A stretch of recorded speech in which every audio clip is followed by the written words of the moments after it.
Hey guys, it's Susan from Sisforsucculents and I'm in my shade house and I wanted to do a quick video on beheading leggy succulents. So I've got a bunch here that I'm going to show you in detail and just describe what's happened and what are the results of doing it. Okay, stay tuned. Okay, so the first one I want to talk about is this patch of area. I've had it for a while. I bought it from a market stall, so it wasn't labelled, so I don't have the correct ID. But what had happened was it was getting really leggy and the bottom leaves were falling off, and so I decided to behead it, which has been quite successful because look, there's a pup growing. And as you can clearly see, quite a few little chubby ones on the stem as well. It's also thrown off some good offshoots along the way as well, and there's a few propagating leaves that are making tiny little bulbs. So I would deem that quite a good success, and eventually you could take these leaves off and hopefully they'll continue to keep pupping along there. So it's on its way. I have found out, and I think a lot of you people know this, but I used to behead and not leave any leaves just to keep it cleaner. But I have discovered through my own experimentation and listening to other people online about their techniques, even a few leaves is probably a good idea. And eventually, as they fall off, you hope that new bulbs grow. Okay. So this next one, I think, is Graptivaria Moonglow Exotica. And I think it's also called a grim one. Again, it's another one that I bought from a stall who doesn't label his plants. So from my research, that's what I believe it is. Now look how well it is propagating. It is propagating like a boss. In there, see if we can get you a view of it. Oh, it's too tricky.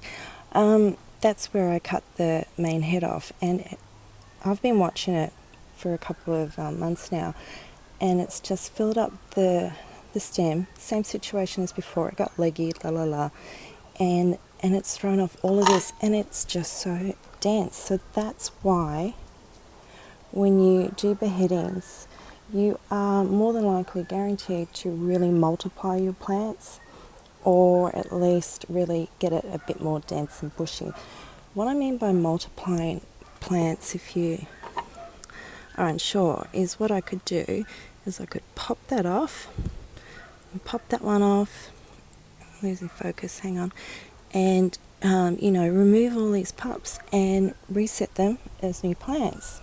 Okay, so now what I want to show you is this gorgeous little sedum, sedaveria, or Sedum. God, it does my head in, all the different varieties.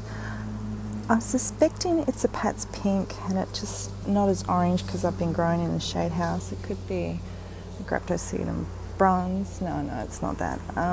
Anyway, regardless, it's thrown off some really great branches. So the point where I beheaded it was there, and that's thrown off one, two, three sort of limbs off there, actually, and then a little bit lower it's thrown off this branch, and this one here is just in the soil, so it's looking quite dense and bushy now, which is what I like. But what I'm more than likely going to do, that's a good view of it, is harvest from it. There's two ways I could do it. I might just put it on its side for a minute. There we go. So we could cut it there, strip a few leaves, and use that. Or you could just cut it there and, root it from that point. But I wouldn't really suggest that. What I would suggest is cut it about there, because this is nice and full and dense, and this is a little bit leggy.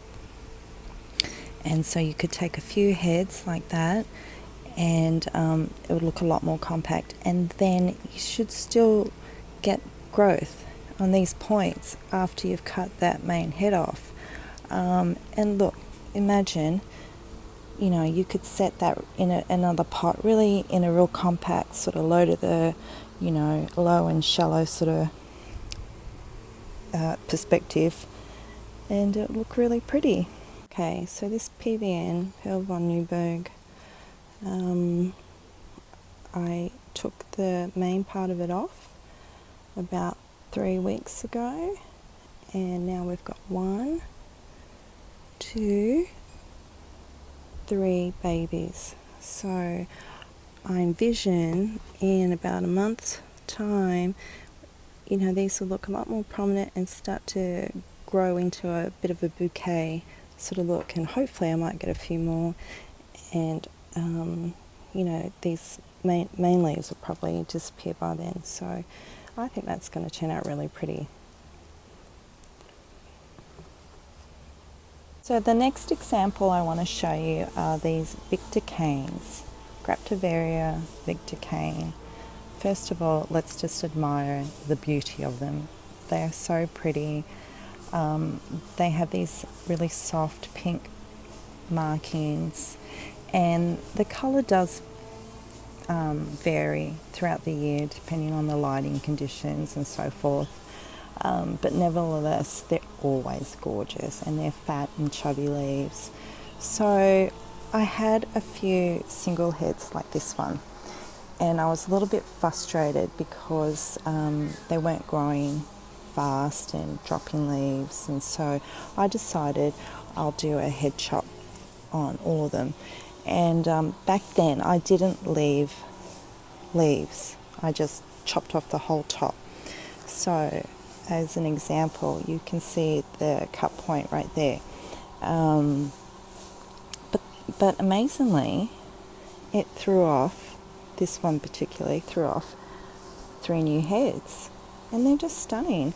So there's another pot, and this is I've put 3 separate stems in the one pot, so it looks a bit more fuller, but you can see on average they've got about 2 to 3 new heads.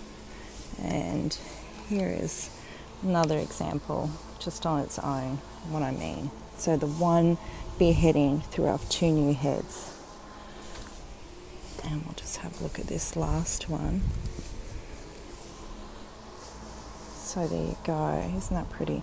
So the question is, well, what do I do with that? Well, if you don't mind that limby look, then just leave them. But if you prefer them, you know, lower in the pot, you could just cut off some of the heads and just reset them, as I've discussed before. Just making a bit of space to show you as an example. So this one has 2 large heads and 2 small heads. So what I would do is chop right there, and take that one and that one, because they're the bigger ones, and so you still have 2 remaining heads on the plant, so it can survive and continue to grow and flourish and all that good stuff. Or I did an arrangement in one of my new pots that I got recently. I just had it over to the side, so let's have a look at that. So I kept the long stem and made it a focal point right in the middle of the pot, and underneath it, these are Graptivaria Mendoza, and I've got them growing all over the place, so I just chopped off some heads that were actually a little bit leggy, there's that word, and reset them in the bottom. Now they're not rooted, but they will with time, so they're just cuttings, and I'm trying to give you a good perspective of the composition. So that's something you could do as well. Alright, so they were the Victor canes. So just to wrap this up, I found a few others. These are freshly cut ones, so it's really early stages. You've got two little cuties there.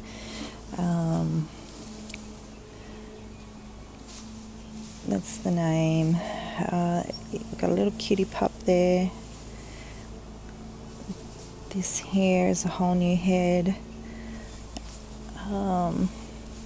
These are cute and little. This one here got a bit stretched out, so I'll probably end up removing those leaves. That's the top of it just there, so from there it went down there, so they'll probably root up. But look at these little cute little chubbies. So I'm hoping this will have a whole bunch in the stem. Oh God, I'm obsessed with cleaning them.